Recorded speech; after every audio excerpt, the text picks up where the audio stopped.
Hello and welcome to another episode of Legal Wrangle on, yes, cross-border taxation.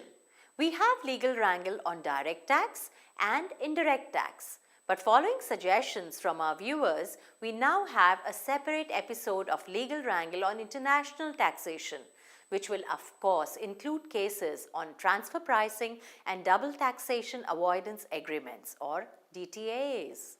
In today's episode, let's start with the case of Qualcomm Incorporated. This is the case of Qualcomm Incorporated, a company registered in the United States. The essential question in this case was whether royalty received by a non-resident taxpayer from other non-resident manufacturers of CDMA handsets manufactured outside India but used on India-based CDMA networks is taxable in India? Let's turn to Maneet for the facts of the case. Sure, Aasha. This USA-based company develops, manufactures and markets wireless communication products and services. It had invented the operating system using CDMA technology for mobile communications and owned these patents.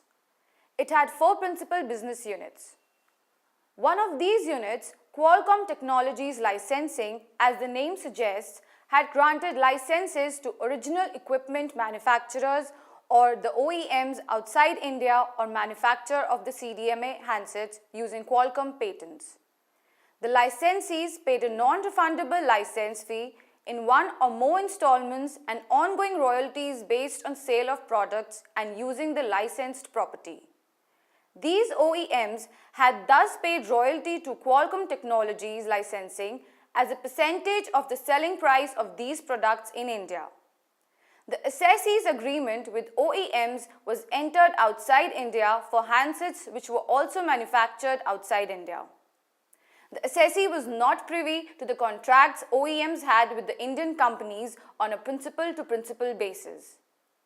Thus, the assessee insisted that mere sale of network equipment to the service providers in India will not result in royalties accruing or arising in India.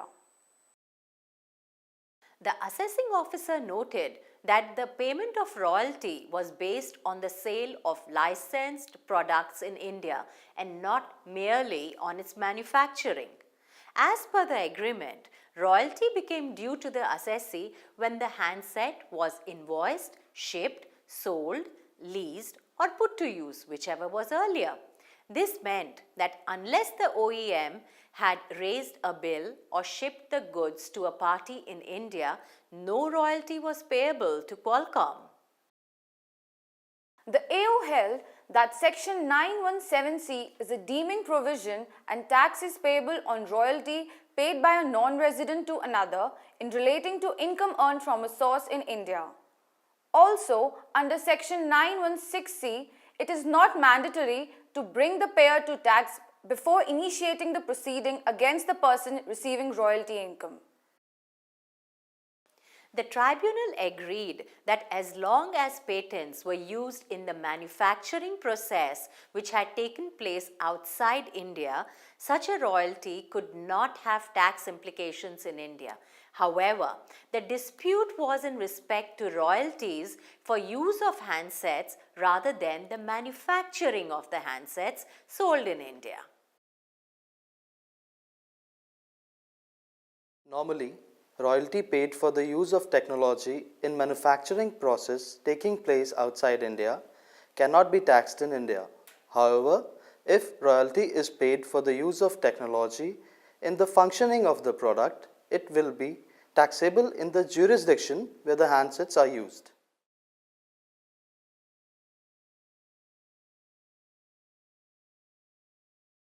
The tribunal observed that royalty was paid not only on the patent used in the manufacturing process, but also for use of the handsets.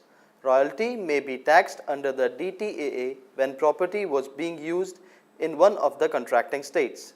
Hence, there was need to examine whether the patent was used only for manufacturing the handset or was there patented technology embedded in the use of the CDMA handsets. Being a highly technical aspect needing expert advice, the case was remitted to the assessing officer.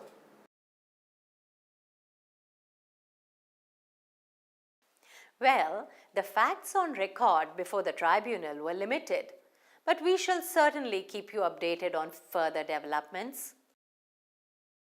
Our second case is on transfer pricing and relates to comparability analysis under the transactional net margin method. The assessee is a wholly owned subsidiary of Eaton Corporation, a USA-based company which is in the business of manufacturing fluid power systems. The question was whether internal comparables in the form of the assessee's transactions with third parties are to be preferred over external comparables for the purpose of transfer pricing analysis under the TNM method. Maneet has the facts of the case. Sure, Aasha. The assessee is in the business of manufacture, sales and trading of hydraulic equipment. The assessee had imported raw materials from its associate enterprise as well as third parties overseas and in the domestic market. The income earned from its trading activity was equal to the income earned from sales. The assessee had aggregated its manufacturing and trading segments for the comparability analysis to determine the arm's length price. The transfer pricing officer or TPO rejected the aggregation of the two activities and benchmarked the manufacturing segment independent of the trading segment. He also rejected assessee's plea to consider internal comparables in preference to external comparables. He also did not accept that the assessee's profitability from transactions with AEs was higher than the profitability of its transactions with the third parties. Finally, on the basis of segmental results, the TPO concluded a transfer pricing adjustment in the manufacturing segment by comparing the assessee's operating margins with that of 11 comparable cases under the transactional net margin method or the TNM method. The TPO accepted the assessee's transaction in the trading segment at arm's length. The dispute ended up with the tribunal observing that the bifurcation of manufacturing segment into transactions with associated enterprises and third parties as done by the assessee was fair and apt. Being functionally similar to the AE segment, internal comparables have direct and closer relationships to tested transactions than external comparables. Thus, no transfer pricing adjustment was required to be made in this case. Well, as held in a number of cases, clearly the profitability of an assessee from controlled transactions with AEs can be benchmarked more meaningfully against its own third-party transactions carried out in uncontrolled conditions. Hence, internal comparables are to be preferred. Our next case involves a situation unanticipated by the legislature relating to a high-profile assessee, Suresh Nanda, the owner of Claridge's Hotel in Delhi and also reportedly a defense dealer. The assessee is Suresh Nanda, chairman of Claridge's Hotel and reportedly involved in the Barak defense deal. He is a non-resident Indian. The assessee's passport was seized by the Central Bureau of Investigation and he was compelled to stay in India. The issue in this case was whether the status of resident may be attached to an assessee when the period of his stay in India exceeded 182 days for reasons beyond his control. The same case involved another interesting question relating to unexplained investments. The issue was whether addition can be made on a protective basis merely because the source of money is from entities under the control of the assessee. Let's turn to Maneet for the facts of the case.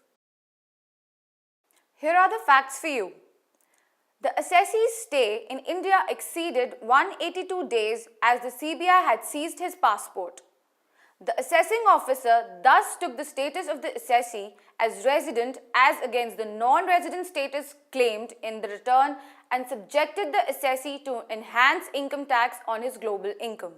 The assessing officer also noted that Claridge's Hotels had received money from its holding company UBS of Mauritius, in which the assessee had a 20% stake. Other overseas companies had also subscribed to the share capital of Claridge's Hotel. The assessing officer thus concluded that the assessee was bringing in unaccounted money after creating layers of intermediary companies overseas. These amounts were nothing but the assessee's unexplained investment under Section 69. The AO hence made an addition on protective basis on account of the flow of funds from various entities overseas into the share capital of Claridge's Hotel. The tribunal followed its decision in the assessee's own case for earlier assessment years and ruled in favor of the assessee. The assessee was forced to stay in India, whereby he lost his NRI status. This is a fit case where an interpretation of the term residence in India should be applied, which results in harmonious meaning, equity rather than injustice.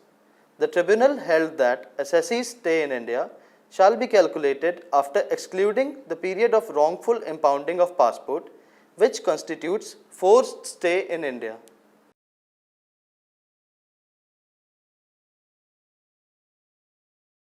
The tribunal held that this was not the case where the assessee had received any money and revenue had no material to prove that UBS Mauritius is controlled by the assessee, or even that funds invested in Claridge's Hotels had actually been invested from unaccounted income of the assessee. There was no need to establish sources of source. The addition was deleted. Whoever alleges fraud better be able to prove it.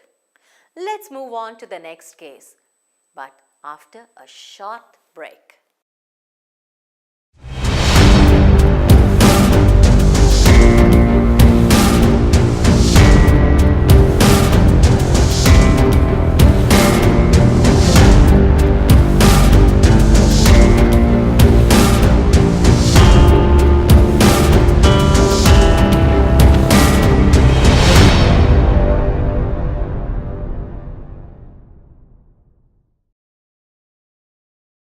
In this case, the question was when the assessee had charged fees for providing composite software development services, the aggregated price could not be bifurcated on the basis of hourly rate of each team member. The assessee is Melstar Information Technologies, which provides software application solutions both in India and abroad. Maneet has the facts of the case on her fingertips. Sure. The assessee had provided software development services to its associate enterprise and third parties. They were charged fees on the basis of man hours. The assessee had charged a higher rate from its associate enterprise as compared with the non-AEs. For the purpose of transfer pricing, the assessee had benchmarked the aggregate price charged from the AE for determining the arm's length price. The assessee reasoned that software development services was the composite work and no part of the work was independent. Even the fees were charged on the basis of a composite invoice. The transfer pricing officer, however, reasoned that each and every transaction was a separate international transaction, and therefore the arm's length price of each transaction had to be determined independently as per Chapter 10 of the Income Tax Act. Hence, he considered the individual hourly rate in respect of each of the team members providing the software development services, especially the charges where a low rate was charged from the associate enterprise as against third parties. A transfer pricing adjustment was thus concluded against the assessee. The tribunal ruled in favor of the assessee. When persons with different skill sets perform different parts of an inextricably interconnected activity, how can the work of each team member be separated for the purpose of charging the price? The tribunal held that the assessee had charged fees for providing a composite service of software development and not man hours to its clients. The aggregation and clubbing of closely linked transactions are permitted under Rule 10A(b).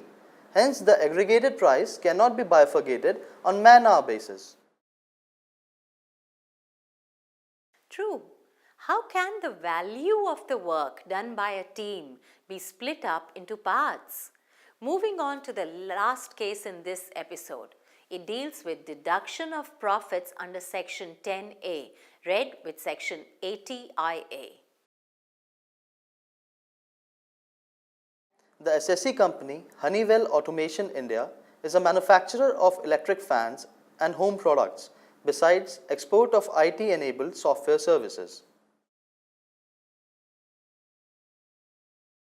When the profits of an assessee are accepted to be higher than the comparables in the industry, can it be presumed that business between the assessee and its AEs is arranged to produce more than ordinary profits with the intent of abusing tax concession under Section 10A, read with Section 80IA? Let's turn to Maneet for the facts of the case. The facts. The assessee had provided IT-enabled engineered and software services to its associated enterprise overseas as well as non-related parties. The services were rendered from its 3 units registered with the STPI authorities. The assessee had charged the same rate for services rendered to associated enterprise and third parties. It had claimed deduction of its profit under Section 10A. In its transfer pricing report, the assessee had shown that its own profits were substantially higher than the margin of the comparable selected under the TNM method, used to benchmark its international transactions. The AO did not dispute the deduction. However, he held that the profits declared by the assessee in 10A units were not ordinary profits. Hence, the assessee's claim of profits was restricted to the ordinary profits in such business based on the margins of the comparables as selected by the assessee itself. The tribunal ruled in favor of the assessee. The tribunal held that the AO, based on transfer pricing assessment, could investigate whether there was a business arrangement which had resulted in more than ordinary profits. The assessing officer had not proved any business arrangement with an intent to abuse the tax concession. Hence, reworking of profits is not justified. Probably the revenue was on to something. But law, as we know, insists on evidence.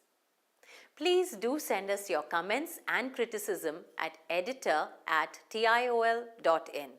You may also subscribe to TIOL Tube on YouTube. Have a good day.